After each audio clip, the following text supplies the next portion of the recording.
Hey everyone, this is Ergo Josh, and we're going to get right into how to choose the best references from Pinterest for your artwork. And I have a little selection here of some of the references I was talking about in the previous video. If you haven't checked that out, I'll try to have it in the card above you and the link in the description as well. But here's a few of the references that you may have been tempted to use in the past because of its simplicity. They're simple faces, pretty standard, pretty common, but I want to show you how to not only pick more interesting references, but find references that are going to be more helpful for you to draw as you're learning. These references, I do want to make this clear, they're not bad by any means. If this is what you're interested in, that's perfectly fine. And also, if you're just starting out, references like this one are going to be a lot easier for you to draw because you're focusing on the features and the proportions and not so much of all of the sculptural quality of the face. And so that's great. I definitely recommend these types of images to you when you're beginning. But if you want to move further or you want to challenge yourself, this is the video you want to watch because I'm going to tell you a lot about what I look for with Pinterest. I'm going to show you some of my boards. So let's get right into it. So here I am on my own Pinterest, my Pinterest account and Pinterest board. I have a Faces board, which I have over 1,000 pins that I've slowly collected over the past 2.5 years. And the first tip that I have is for you to, I'm sure you already know, get expressive. So you want to find more expressive portraits. As I look through some of my pictures here, you'll see that they're pretty expressionless. I mean, she kind of has a smile there, but if you look at her and her and her and her, a lot of them don't have really great expressions. But I've started looking at more expressive portraits, and so I have a whole separate section for this. And in case you don't know that, in Pinterest you can create sections within a board, which is extremely helpful. So I've created this section here so that I can start to look at really expressive faces. As you can see here, there's people who are happy, there's people who are serious and intense, goofy looking, really cute, really sad. There's all kinds of things here, and this is going to be the first way to really start to find references that are going to make you stand out. If you're having trouble with how to find these, because let me be honest with you, it's pretty hard to find these references, and this is why I'm keeping this public, because I want you guys to be able to come here to start building your own boards if you want to. But if you want to start finding references like this, I have a few tips within this tip. The first one is you want to look at younger models and toddlers. They're going to have amazing expressions. So let's look into here. You can look at these two girls right here. Look at their expression. It's just so rich. And then this is the same, I guess, photo shoot. Just look at their crazy expressions, and like, it's with kids, they're just so innocent in their expressions. They don't hold anything back. They don't have this worry or concern about holding back their true selves. They don't really worry about what people think of them. Look at this one. This is amazing. And so it's really good to be able to look at these and kind of distill, okay, what are the main features? What's really going on in this child's face that I can take and apply to any age range? So if we look at this one, for example, you can see her eyebrows are furrowed. You can see her face is spreading out to the sides. You can see the overall shape of her mouth is forming this trapezoid shape, and her nose is really saturated compared to the rest of her face. And you can take all kinds of little things like that. If you have an expression, or you find someone that has a cool expression, but it's not really pushed enough to where you really want to do something with it. So here's one that I plan to draw soon. She looks worried and concerned, but her expression is it's still pretty much just a frozen face, except for her eyes and her eyebrows going up. And so what you can do with these kind of things is you can study animation or animated cartoons to give you an idea of where you can push things. So I have a folder. So here you can see I have my face study board, but I have a board inside of it, and it's called Disney Pixar because I love using Disney as a reference for helping me understand how to distill all of the big muscular bone structure and fat deposits on the face, because you need to learn all that to really understand expressions. But sometimes when you want to draw something that's stylized, it's really hard to convert that. And so looking at what other artists and animators have done is super helpful. And so I've created this board for myself, and you can see here, let's pick Elsa, of course. And we can look at what Jin Kim has done here when he's designing Elsa, and what he's done to push and pull her face. And so you can see here, she has this kind of sly look here, and then she's very upset. And so it's really easy. We can look at the eyebrows. What has he done? He's taken them and moved them closer to the eyes. They're closer together. They have lines in between showing frustration, and the skin folds. The nose is pinched up. The cheek is beginning to show sag lines because the nose is pushing the skin up forward towards the eyes, and the mouth is this completely different shape. It's open, the chin is moved down, and it's really easy to just sit down and study these kind of things and take them back when you want to bring more emotion to your references that aren't quite there.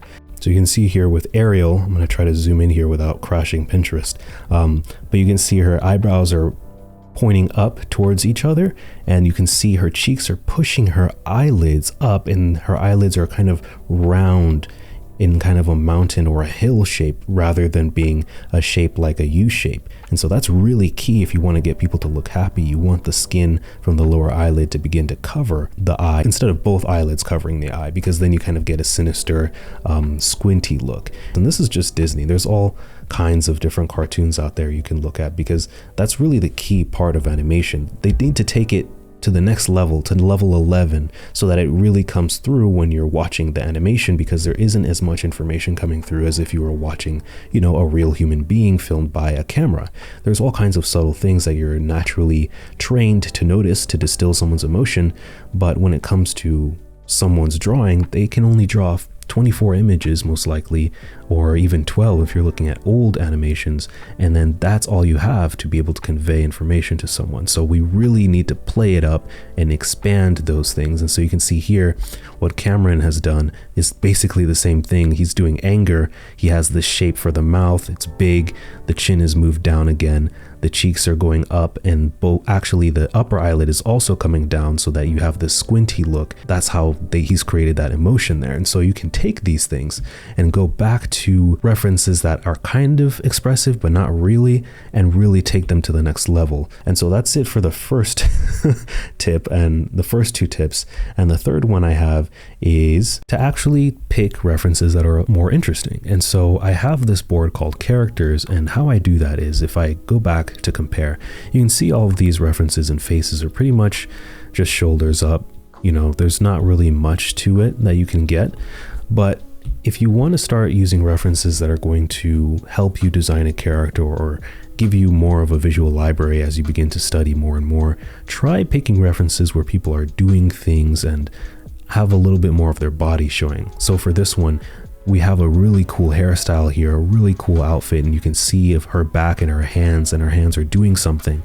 And so even though her expression is pretty basic and average, the rest of the image really helps to sell something that's more interesting and unique. You know, you have ideas of where she is, especially these pillars, things like that really start to help push your reference game up. This is one I was really excited to draw. I haven't gotten around to a lot of these yet, but look, that's such a cool headpiece to have, and all of her necklaces and stuff. And so again, her face is pretty boring, but the rest of the image really sells it. So if you can combine this with expressions, that's really going to take you far. You can see this here. Again, I actually drew this one. I'll try to show it in the screen, and I changed her expression there, and I naturally did it. I wasn't even intending to, but I needed to, because I just felt like I wasn't able to visualize the face properly. And this guy, I really enjoy drawing this guy. Not only does he have a great expression, but he has a really nice, unique outfit going on.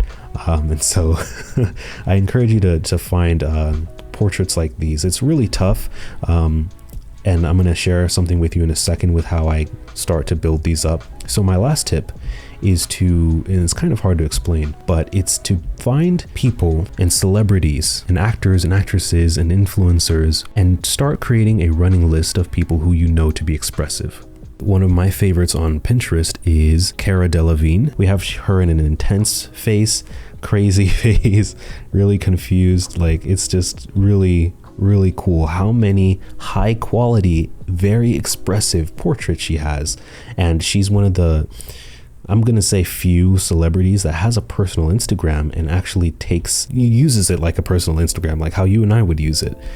You know, she has all of these really cool images, and they're all really high quality. Emma Stone is also one that I like to have.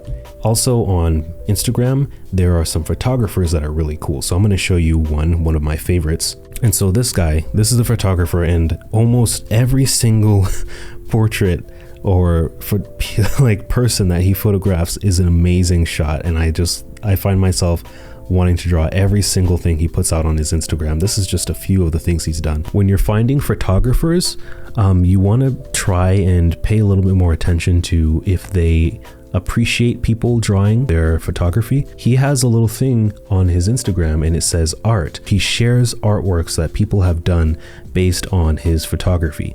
And so it's pretty clear that he's cool with people drawing his photography. This isn't necessarily something you have to do, and this really would be a whole video on its own, so I'm going to save that. But try, when you're looking at actual photographers and you want to use their entire photograph as inspiration, try your best to find ones that support people drawing their artwork. This model right here, she loves it when people draw her, and she shares it on her Instagram as well, Elizabeth Wieland. If you're concerned about all of this and all these tips that I'm giving you, it makes you kind of worried, like, oh, you know, is this good or bad? I'll talk more about that in another video, but one thing that you can rest easy is there's going to be plenty that are very happy with people doing artwork of them in a respectable way, and you can just check out their Instagram, see that they're sharing artwork that people do, and then you're pretty much free to go from there. And I think you can use common sense to know if your artwork is probably something that you shouldn't be using their likeness in, depending on what your taste is. And so one quick thing I wanted to add is a concern, and I want to warn you guys, there are some expressions that you don't want to, there's some portraits on Pinterest that you don't want to use for reference, and these are usually very fake looking and they're very boring. So I'm going to show you a couple of them. I'm pretty, some of you might be able to tell, I hope most of you can, that this is really not a good reference to use. She doesn't look angry, she looks like she's making an angry face for a photograph. I can't really explain what it is, but it just doesn't look right. And I want to show you a few of them so that if you don't notice it, you can kind of get an idea. So here, not only does this expression look contrived, but I don't even know what expression this would be, you know? She's like upset but really concerned, and she's pursing her lips. I don't really know. I think it's just done for the sake of the photograph and not really to show an expression. And let me see, I should have one more here. This one, it's just so relaxed. I actually drew this one and I really pushed the limit on it, and I think I'll show that in the video as well. But you know, it's tough to say what it is, but there's just something about these references that's just fake, and you want to avoid them. And so I hope that helped you all very much. I am definitely really proud of my Pinterest, and really glad that Pinterest is available for so many different genres to get inspiration. Again, feel free to come to my page. I'm going to try to unprivate some of these for a little bit so that you guys can start to build up your own references. And if you want to, go ahead and give me a follow on here. I'm using this my own Pinterest every single day, so that you're gonna have a lot of stuff. It says I have 24k monthly viewers. I don't really understand how that works right now, but yeah, if you want to follow me on here, go right ahead. I don't really check anything else or messages, so don't try to DM me here. But yeah, I will see you guys in the next video, and I can't wait to see all of your new expressive drawings that you're gonna do, so make sure you tag me in those again on Instagram. And I will see you guys in the next video. Keep drawing and stay positive. Peace.